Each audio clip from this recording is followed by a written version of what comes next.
তো তোমরা কেমন আছো? আশা করি তোমরা খুব ভালো আছো। আর দেখো আমি একটা ঝুড়ি নিয়ে চলে এসেছি ছাদে ঝুড়ি নিয়ে এই জন্য এসেছি, 2 গাছ লঙ্কা আছে। তো কি করা যায়, ভাবলাম যে 2 গাছ লঙ্কা পেকে যাচ্ছে, আর বেশি দিন থাকলে মনে হয় পুরো গাছটারই লঙ্কা পেকে যেত। তাই আমি ভাবলাম কিছু একটা করা যাক ওই লঙ্কাগুলো দিয়ে, যেহেতু বাড়ির নিজে হাতে লাগানো লঙ্কা গাছ। তো চলো লঙ্কাগুলো তুলেও নিচ্ছি, কেননা এটা আচার বানাবো। তো দেখলাম আমি বানাচ্ছি, তখন তোমাদের সঙ্গে শেয়ার করি। যারা জানো না অবশ্যই একটু একবারও হলেও বানিয়ে দেখবে কেমন লাগে খেতে।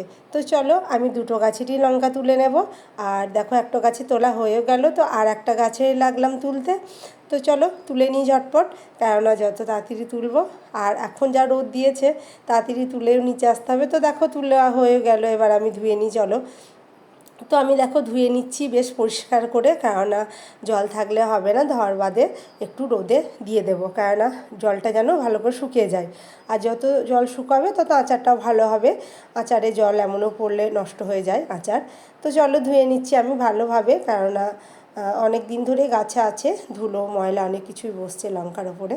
তো দেখো আমার ধোয়া হয়ে গেল, আমি রোদেও দিয়ে দিচ্ছি। এবার চলো আমি নিচে যাই, একটু পরে নিয়ে যাব। তো দেখো আমি নিচে চলে এসে এবার বসেও পড়েছি আমি লঙ্কার আচার বানাবার জন্য। আর লঙ্কার আচার আমি অনেক দিন ধরেই ভাবছি বানাবো, তো সময় হয়ে উঠছিল না। তো এবার আজকে সময় পেয়েছি, তো ভাবছি আজকে বানিয়ে ফেলি। তো দেখো বানাতে শুরু করেছি। এবার লঙ্কাগুলো আমি কেটে নিচ্ছি একে একে, কেননা লঙ্কাগুলো যদি কেটে নিই তো লঙ্কাতে ভালোভাবে বেশ নুন ঝাল এগুলো ঢুকবে। তো আমাকে মনে হলো আমি এইভাবে কাটি, তো যে যেমনভাবে পারবে কাটবে, অবশ্যই খেতে ভালো লাগবে। তো দেখো আমি এইভাবেই কেটে নিচ্ছি। দেখো সবই মোটামুটি কাটা শুরু করেই দিয়েছি, আর হয়ে এসেছে এবার কাটা। তো চলো কেটে নিই তাড়াতাড়ি। আর এই বীজগুলোকে আমি কিন্তু ফেলে দেবো, আমার হয়ে গেল কাটা, তো বীজগুলো আমি ফেলে দিচ্ছি। বীজগুলো থাকলে কিন্তু ভালো লাগবে না, তার জন্য বীজগুলোকে আমি ঝরিয়ে দিলাম। তো দেখো এবার আমি লেবু নিয়েছি 4টে মতো। তো যেমন লঙ্কা থাকবে তেমন লেবু দিতে হবে, তো আমার লঙ্কা যেমন তেমন আমি লেবু দিচ্ছি। আর আমার এই 4টে লেবুতে কিন্তু হয়ে গিয়েছিলো। তো চলো আমি একে একে লেবুগুলো কেটে নিচ্ছি, আর বীজগুলোকে ছুরি দিয়ে বের করে দিচ্ছিলাম।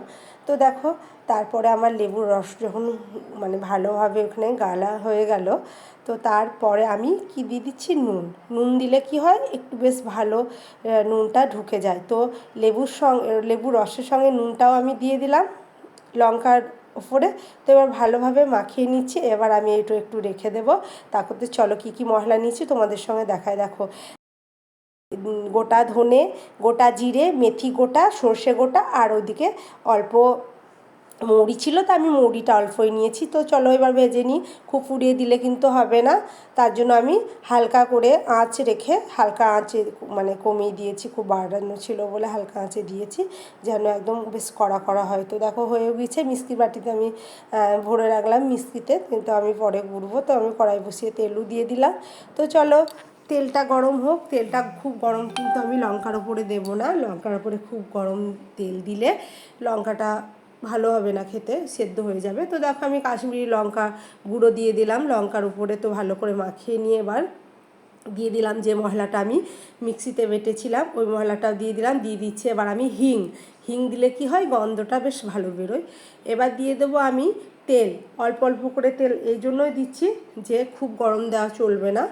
আর আমি তেলটাকে ঠান্ডা করেই নিয়েছি, আর হালকা একদম গরম ছিল, যাকে ছোঁয়া ছোঁয়া বলে। তো দেখো একদম আমি পুরোটাই ঢেলে দিলাম, আমার লাগবে যতটা ততটাই দিয়ে দিয়েছি। তো এবার কি দেবো, এবার দিয়ে দেবো আমি ভিনিগার লাস্টে। আমাদেরকে ভিনিগার আচারে ভিনিগার এই জন্য দিচ্ছি যে ভিনিগার দিলে আচারটা নষ্ট হয় না চট করে, তার জন্য দেখো আমি ভালোভাবে মাখিয়ে নিচ্ছি ভিনিগারটা। তো চলো আমি একটা সুন্দর বয়াম নিলাম, ওই সুন্দর বয়ামটা হচ্ছে কাঁচের বয়ামে রাখলে বেশ আচারটা দেখতেও সুন্দর হয়, খেতেও।